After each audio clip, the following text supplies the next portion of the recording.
আমল যেমন মিজানের পাল্লায় ওজন হবে, মানুষের কথাও মিজানের পাল্লায় ওজন হবে। বুখারী শরীফের সর্বশেষ বাব,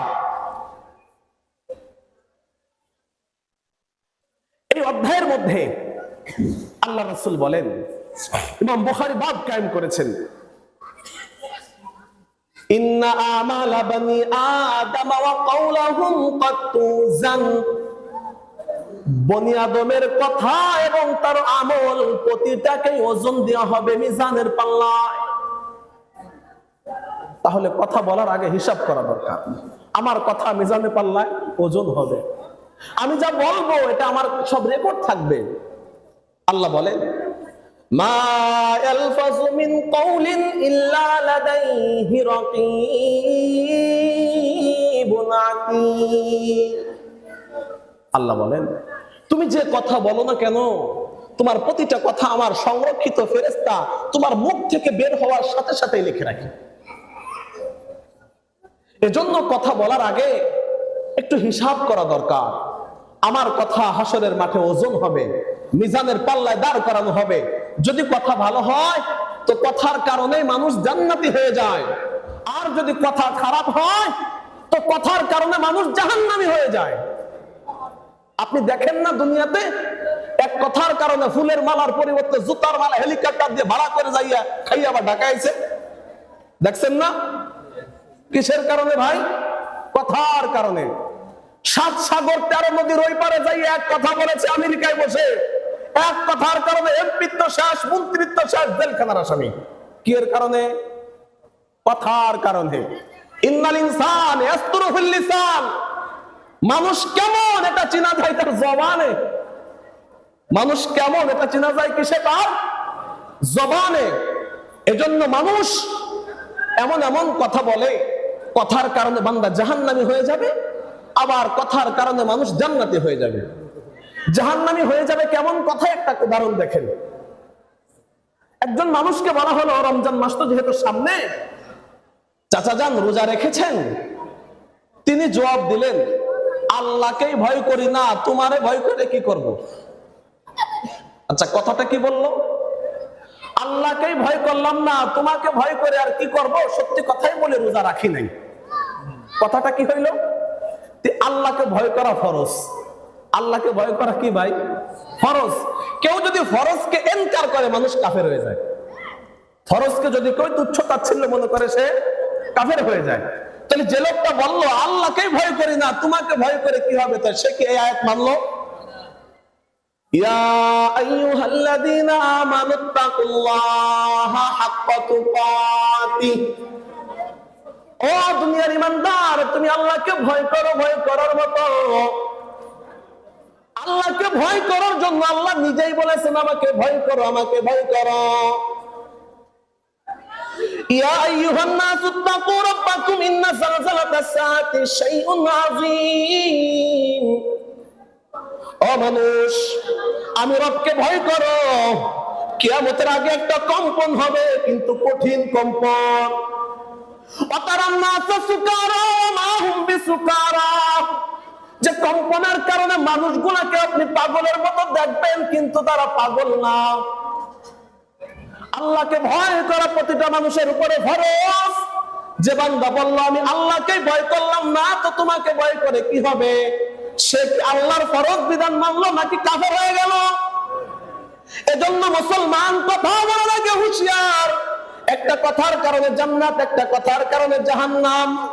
এই কথাটাই নবীজি মুসলিম শরীফের 3232 নম্বর হাদিসের মধ্যে বলেন, ইন্নাল আবদা লা ইয়াতাকাল্লামু বিকালিমাত, মানুষ মাঝে মাঝে জবান দিয়ে এমন কথা বলে, লা ইউদরিজু ফীহি, কথা বলার আগে চিন্তা করে না, হাত্তা ইউদখিলহু ফিন্নার, এই একটা কথার কারণে বান্দা জাহান্নামের ভিতরে চলে যায়।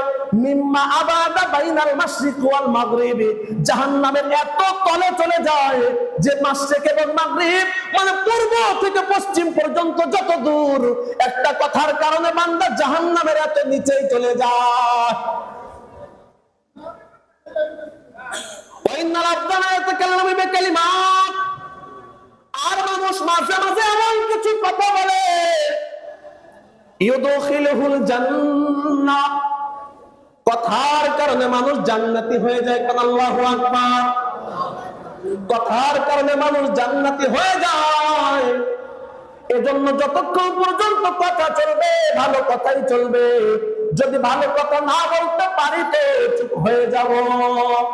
এজন্য হযরত বিলাল বলেন, জাবাতা বুয়াদ্দার দাহা জায়গির, সানায়ে মুহাম্মদ বুয়াদ্দিন পাজির, হাবিবে খুদা আশরাফে আম্বিয়া, কে আরশে মাজিদ আশরে বুয়াদ মুত্তাকা। উমাইয়া রে, আমাকে যতই কষ্ট দাও, খবরদার খবরদার, কষ্টের স্টিম রোলার যতই চালাও না কেন, আমি বেলাল জীবন দিয়া দিব। আবার আবার মৌত হবে, আবার জীবিত হব, আবার মৌত হবে, আবার জীবিত হব, আবার মৌত হবে। এইভাবে যদি আমি বাঁচতেই থাকি আর মরতেই থাকি, কোনদিন আমার নবীর বিরুদ্ধে আমি কথা বলতে পারবো না।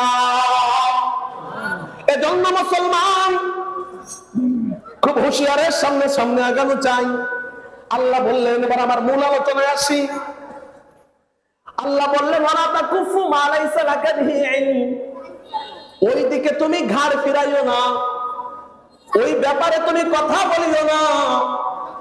মা লাইসা লাকা বিহি ইলম, যে ব্যাপারে তোমার ইলম নাই, যে ব্যাপারে তোমার কোনো ধারণা নাই, যে ব্যাপারে তোমার কোনো জ্ঞান নাই, এই ব্যাপারে কথা বলিও না। ইন্নাস সামা ওয়াল বাসারা ওয়াল ফুয়াদ কুল্লু উলাইকা কানা আনহু মাসউলা। আল্লাহ বললেন, নিশ্চয় তোমার চোখ, নিশ্চয় তোমার চোখ, নিশ্চয় তোমার কান, নিশ্চয় তোমার দিলকে আমি জিজ্ঞাসা করব কি কি কাজ করে আসতো। এই কথাটাই আল্লাহ ভিন্ন এক আয়াতে বলেন, যদি কেউ চোখ, কান, নাককে, যদি দিলকে সঠিকভাবে কাজে না লাগায়, চোখ দিয়ে যা দেখার দরকার তা দেখলো না, কান দিয়ে যা শোনার দরকার তা শুনলো না, দিল দিয়ে যা বোঝার দরকার তা বুঝলো না, আল্লাহ বলেন, ওয়ালাকাদ যারানা লিজাহান্নামা কাসীরাম মিনাল জিন্নি ওয়াল ইনস লাহুম কুলুবুন লা ইয়াফকাহুনা বিহা। আল্লাহ বলেন, অধিকাংশ নারী, অধিকাংশ মানুষ জাহান্নামে যাবে, অধিকাংশ মানুষ জাহান্নামে যাবে। লাহুম কুলুবুন লা ইয়াফকাহুনা বিহা, এদের দিল আছে বোঝে না, দিল আছে বোঝে না। ওয়ালাহুম আয়ুনুন লা ইবসিরুনা বিহা, এদের চোখ আছে কিন্তু দেখে না। চোখ থাকলে দেখলো না কিভাবে?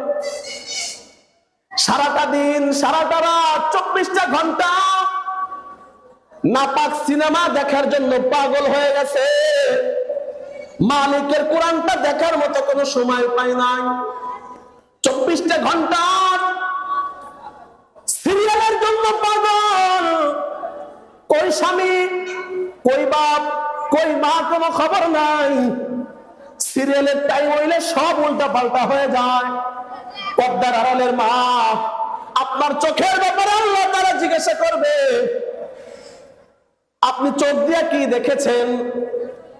আমার যুবক ভাই, তোমাকে আল্লাহ জিজ্ঞাসা করবে রাতের গভীরে, কেউ দেখে না, আল্লাহ তো দেখে। তুমি বালিশের তলে, খাটের নিচে যাইয়া, ব্রিজের নিচে যাইয়া, তুমি গোপন স্থানে যাইয়া তোমার মোবাইল দিয়া কি করতেছো? সবার চোখ ফাঁকি দেওয়া যায়, মালিকের চোখ ফাঁকি দেওয়া যায় না। এজন্য আল্লাহ বলেন, তোমার চোখের ব্যাপারে আমি জিজ্ঞাসা করব, চোখ দিয়া কি দেখছো, চোখ দিয়া কি দেখছো, এটার ব্যাপারে আমি জিজ্ঞাসা করব। আল্লাহ তাআলা আমাদেরকে চোখ দিয়া ভালো কিছু দেখার তৌফিক দান করেন। আমাদের এক বুজুর্গ শাহ আশরাফ আলী থানভী রহমাতুল্লাহি আলাইহি বলেন, কেউ যদি প্রতিদিন সকালবেলা মালিকের এই কিতাবটা ধরে তাকায়া তাকায়া কিচ্ছু বলতে পারে না, শুধু তাকায় আছে, এই লোকটা যতদিন দুনিয়ায় বাঁচবে কোনোদিন অন্ধ হবে না। বড় আফসোস, বড় আফসোস, বড় আফসোস। মুসলমানের ঘরে টিভি রাখার জায়গা আছে, টেলিভিশন ধোয়ার মতো কাপড় আছে, ঢাকার মতো মকমেলের কাপড় আছে, বেডরুমটা পরিষ্কার করার মতো মানুষ আছে, আল্লাহর কালামের উপরে গিলাপ লাগানোর মানুষ নাই। দু একদিন পরে কি করে জানেননি? এটা মসজিদে বাড়ায় দেয়।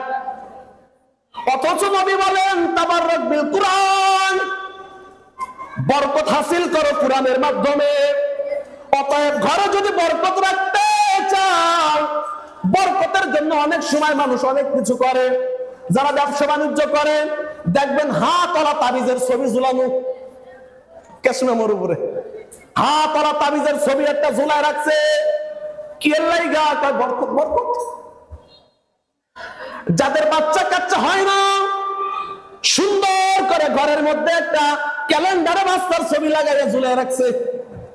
কি ব্যাপার বাচ্চা এটা ঝুলাইছো কে? প্রতিদিন যদি গমের থেকে কইটাই দেখি যদি এরকম একটা হয়, ওটা সালমান শাহ হবে, ওইরকম একটা হবে না, ওটা সালমান শাহ হবে। আল্লাহ তো বরকত হাসিলের জন্য মানুষ অনেক সময় অনেক কিছু করে। তো নবী বলেন তাবাররাক বিল কোরআন, আর বরকত যদি হাসিল করতে চাও তো কোরআন দিয়ে করো। কোরআনের উপর আল্লাহ বরকত নাযিল করে। কোরআনকে যে বান্দা ঘরে জায়গা দিবে না, দিলে জায়গা দিবে না, তো আল্লাহ তাআলা বলেন হাদিসে কুদসির ভাষা, মান জালাল কুরআন ফাওকা যহরিহি সাকাহু ইলান নার ওয়া মান জালাল কুরআন আমামাহু সাকাহু ইলাল জান্নাহ।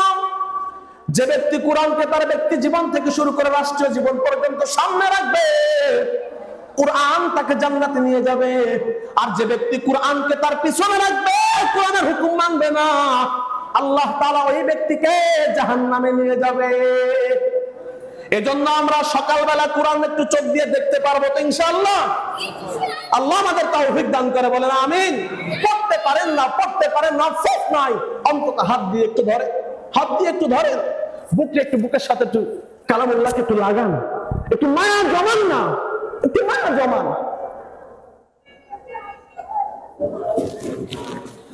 তো আল্লাহ বললেন যাদের চোখ আছে কিন্তু দেখে না,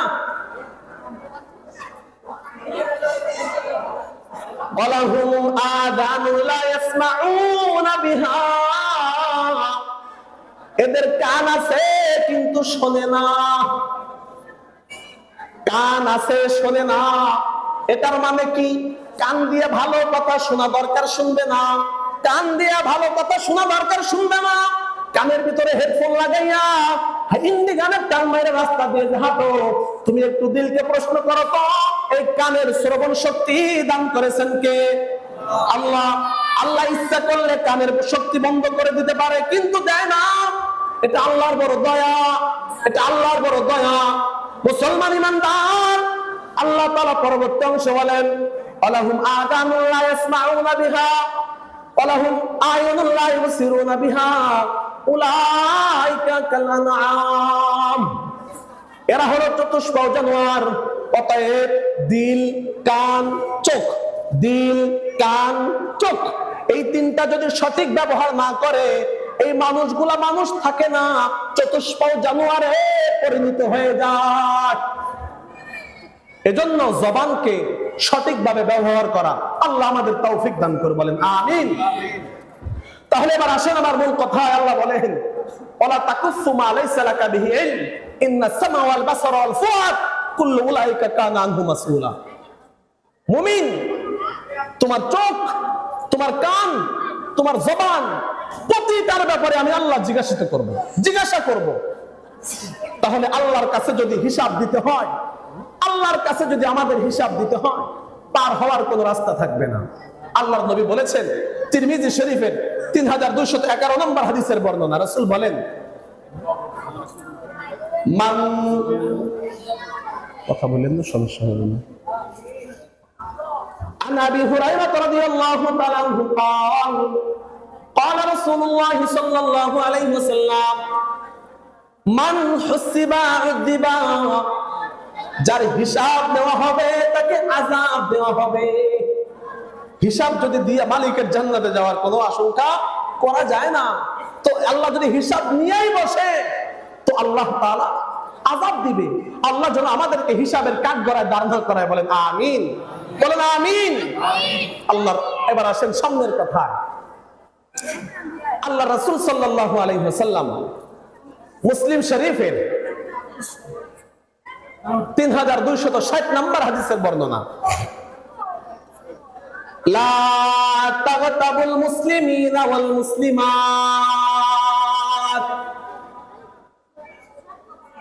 এ দুনিয়ার ইমানদার, তোমরা মুসলমান, মুসলমান পুরুষ হও বা নারী হও, কেউ কারোর গীবাত করিও না। এবার দিলের ভিতর প্রশ্ন, গীবাত কাকে বলে? গীবাত কাকে বলে? মুসলিম শরীফের 3480 নম্বর হাদিসের বর্ণনা। عن أبي هريرة رضي الله تعالى عنه قال سألت النبي صلى الله عليه وسلم عن الغيبة يا رسول الله। ওগো নবীজি, গীবাত কাকে বলে আমাকে একটু বলেন। নবীজি বললেন, যিকরুকা আখুকা বিমা ইয়াকরাহ। তুমি তোমার ভাইয়ের এমন কথা বললা যেটা সে শুনলে কষ্ট পায়। আচ্ছা বলেন তো, সন্তান যদি চুরি করে আর বাস্তবেই চোর, দুনিয়ার সবাই চোর বলে, তাহলে বাপেও যদি চোর ডাকে, এটা কি বাপ? কথাটা বোঝেন নাই? সন্তান অরিজিনালেই চোর, দুনিয়ার সবাই তাকে চোর হিসাবে চেনে, কিন্তু বাপেও যদি তারে চোর ডাকে, এটা কি বাপ? এটা তো সাপ। এটা তো সাপ না? আচ্ছা, দুনিয়ার বেঈমান বেজাতি যা মন চাই তাই করবে, ওদেরকে নিয়ে আমাদের কোনো টেনশন নাই। আমাদের টেনশন, আল্লাহ রাসূল বললেন, খবরদার মুসলমান অপর মুসলমানের গীবাত করবে না, এক মুসলমান অপর মুসলমানের পিছু যাবে না, এক মুসলমান অপর মুসলমানের গোপন দোষ তালাশ করে বের করো না। আল্লাহর নবী বলেন ভিন্ন এক হাদিসের ভিতরে, মান সাতারা মুসলিমান সাতারাহুল্লাহু ফিদ দুনিয়া ওয়াল আখিরাহ। যে ব্যক্তি কোন মুসলমানের দোষকে দুনিয়ায় গোপন রাখবে, আল্লাহ তাআলা পরকালে তার দোষ গোপন রাখা তাকে জান্নাতের মেহমান বানায় দিবে। এবার আমি যে খুতবার মধ্যে হাদিস পড়েছি, নবী বলেন, ইয়া মাশারা মান আমানা বিলিসানি ওয়ালাম তুমিন বিল ঈমান ফি কলবি। এ আমার উম্মতের দল, তোমরা যারা ঈমান আনছো, তোমরা যারা ঈমানদার হয়েছো, তোমরা যারা আল্লাহকে আল্লাহ বলে বিশ্বাস করেছো, নবীকে নবী হিসেবে মানছো, পরকালকে বিশ্বাস করেছো, তোমরা শুনে রাখো, এখনো পর্যন্ত যাদের ঈমানটা কলবের ভিতরে বসে নাই, জবান দিয়ে শুধুমাত্র কালিমা পড়েছো, এখনো বোঝো না, খবরদার খবরদার, এক মুসলমান অপর মুসলমানের গীবাত করিও না, এক মুসলমান অপর মুসলমানের দোষ তালাশ করিও না। যে ব্যক্তি এক মুসলমান অপর মুসলমানের দোষ তালাশ করবে, মানলো না, দোষ তালাশ করতে লাগে গেছে, এমন ব্যক্তিকে আল্লাহ বলেন, ইত্তাবিল্লাহু রাতাহু, আল্লাহ তার দোষ গোপন তালাশ করা শুরু করবে। আল্লাহ যদি কারো দোষ তালাশ করা শুরু করে, ইয়াখুযিল্লাহু ফি বাইতি, আল্লাহ তাআলা ওই ব্যক্তিকে তার ঘরের মধ্যে অপমান করবে। যে ব্যক্তি অন্য মুসলমানের দোষ তালাশ করতে লাগে, আল্লাহ তাআলা তাকে ঘরের মধ্যে অপমান করে। ঘরের মধ্যে অপমান করে কিভাবে? হয়তো বউ দিয়া, নয় মাইয়া দিয়া, নয় ফুলা দিয়া, না নাতি নাত করে দিয়া, যেভাবে হোক না কেন, ঘরের মধ্যে একটা অশান্তি লাগবেই, কারণ সে অপরের দোষ তালাশ করতে গেছে।